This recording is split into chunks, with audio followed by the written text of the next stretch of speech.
يأمرني ديني يأمرني أن أحفظ طهري في بدني، فأنا يوميا لأصلي أتوضأ دوما بتأني، فأسمي بالله الواحد والنية نور يغمرني. رفیقان من، السلام علیکم و رحمت الله و برکاته. چخیرین؟ سوزین؟ آیا میدونید معنای طهارت کردن چیست؟ بله، همین طور است. درست جواب گفتید. طهارت معنایش پاکیزگی است. طهارت کردن یکی از فرضهای نماز می باشد. نمازگزار پیش از ادا کردن نماز باید طهارت نماید. پس من امروز آمدم تا اینکه همراه طهارت کردن را بیاموزیم. پیش از طهارت کردن باید اول بسم الله گوییم. پس هر دو دستمون را تا بند دست 3 بار میشوییم.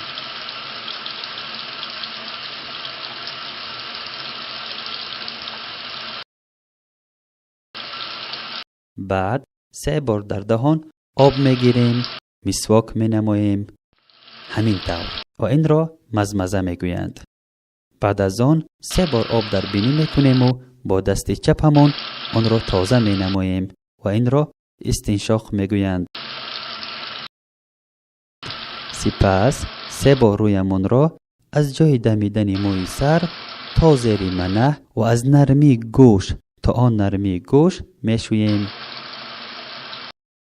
پس از آن دست راستمون را از سر انگشتان همراه با آرنج و به همین شکل دست چپمون را هم میشوییم. بینید همین طور.